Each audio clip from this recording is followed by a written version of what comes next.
তো রোজকারের মতন আজকেও চলে এসেছি বৌদিদের বাড়ি রান্না করতে। তো কালকে একটা ঘটনা হয়েছে, দেখো হচ্ছে কি যে দেখো কালকে রান্না করতে করতে শুধু ভাত হয়েছিল, গ্যাস চলে গেছে, বুঝেছো? এবার কি যুদ্ধ করে যে রান্না করতে হয়েছে সেটা আমি আর বৌদি জানি। তো আজকে দেখো কিসে রান্না হচ্ছে, ইন্ডাকশন। আর ইন্ডাকশন আমি রান্না করতে পারি না।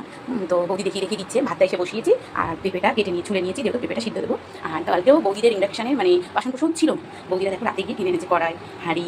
না হলে কালকে অনেক কষ্ট করে স্টিলের জিনিসই করেছি, কিন্তু ইন্ডাকশানের জিনিস তো আলাদা হয়। তো বৌদিরা কালকে কি কিনে এনেছে। তো এখন গ্যাস বুক করলে তো সঙ্গে সঙ্গে দেয় না। তো কালকে এতে রান্না হয়েছে, আজকে ওতে বসিয়েছি। তো বৌদিকে বলছি তুমি আমার পাশে পাশে দেখো, আমি কিন্তু পারি না, ইন্ডাকশানে কমানো বাড়ানো ব্যাপার আছে। তো এখানে নিয়ে নিয়েছি, ভেন্ডি বের করে নিয়েছি, পটল বের করে নিয়েছি, আর এখানে হচ্ছে মাছের তেল আর একটু ডিম বের করে নিয়েছি। তো চলো, আজকে কিন্তু ঘুম থেকে উঠে ফার্স্টে বৌদিদের বাড়ি এসেছি রান্না করতে। আর কোনো বাড়ি যাওয়া হয়নি, আজকে অনেকটা দেরি হয়ে গেছে, 8টা বাজে, ঘুম থেকে উঠেছি অনেক দেরি করে। তো চলো আস্তে আস্তে রান্না করে নিই, নতুন একটা অভিজ্ঞতা হবে ইন্ডাকশানে রান্না করাটা, শেখাও হবে আর কি। চলো সবজিগুলো কেটে নিই। এইগুলো হচ্ছে কেটে নিয়েছি। এই হচ্ছে ভেন্ডি ঝাল হবে। আর এই যে এখানে পটল আলু ভাজি, দেখো ইন্ডাকশানে ভাত হয়ে গেছে। এই যে ভাত হয়ে গেছে, এখানে ভাজি পটল আলুটা লাল লাল করে ভেজে নেবো। আর এখানে একটু আছে মাছের ডিম আর মাছের পটকা, এগুলো দিয়ে বড়া করে, মাছের ডিমের এগুলো বড়া করে হচ্ছে পটল আলু দিয়ে কষা করবো। তো চলো কেমন করবো দেখতে থাকো। তো এর মধ্যে সব নিয়েছি লঙ্কা, পেঁয়াজ, নুন, হলুদ আর একটু বেসন দিয়েছি, দিয়ে এটাকে ভালো করে কষে নেবো। আর এখানে হচ্ছে পেঁয়াজ আর টমেটো, একটুখানি ভেন্ডি ঝালে দেবো, আর হচ্ছে পটল আলু তরকারিতে দেবো। আর সমস্ত এখানে হচ্ছে বিস্কুট নিয়ে চলে এসেছে বৌদি, চা করবো।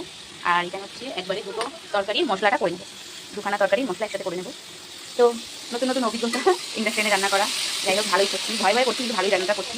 একটু যারা ব্যস্ত থাকে তাদের একটু সময় লাগে বলে একটু দেরি হয়ে যাবে, যেহেতু আমি আরও বাড়ি কাজ করবো।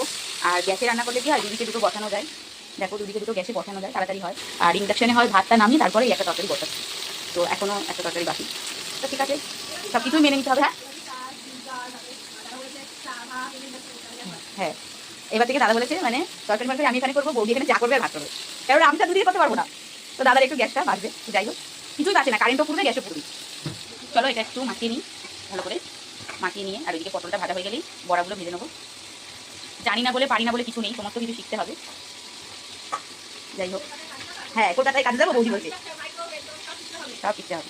মানে শেখার আর বয়স লাগে না, সব সময় সব কিছু মানুষ শিখতে পারে, আর শেখাটাই দরকার। শিখবো না বলে বসে থাকবো তা বললে তো হবে না, শিখতে আমাকে হবেই। আর আমিও চাই যে নতুন নতুন কিছু শিখি, নতুন নতুন অভিজ্ঞতা হোক। যেমন আমার ইন্ডাকশনে খুব ভয়, যেহেতু কারেন্টের বলে যাই, আমি কিন্তু এখন ভয় পাচ্ছি না, কালকে থেকে পাচ্ছি না। যাই হোক রান্না করছি আস্তে আস্তে, বৌদি সাথে সাথে রয়েছে পাশে। চলো তাহলে ভাজা হয়ে যাচ্ছে। দেখো এবার বড়া ভেজে নিচ্ছে, পটল আলু ভেজে লাল লাল করে তুলে রেখেছে, আর এদিকে বড়া ভাজছে, বড়া আর কটা, হ্যাঁ বড়া আর কটা, এগুলো ভেজে পটল আলু তরকারি দেবে। কটা কটা আর তোমার হাতে বড়া করতে না বলো না, পটল আলু তরকারি শুধু খাবা, ওর মধ্যে ঝোলে ভালো লাগবে খেতে। দেখা যাক আমার মনের রেসিপি, হ্যাঁ ওর মনের রেসিপিটা একটু খেয়ে দেখি কেমন লাগে। ভালোই লাগে, খারাপ লাগবে না, বড়ার তরকারি তো আমরা এমনি খাই, হ্যাঁ। আর আমাদের পটল আলু থাকবে, খারাপ লাগবে না। আর হচ্ছে এটা ভালো মাছের তেল, যেহেতু মোটা মোটা তেল আছে,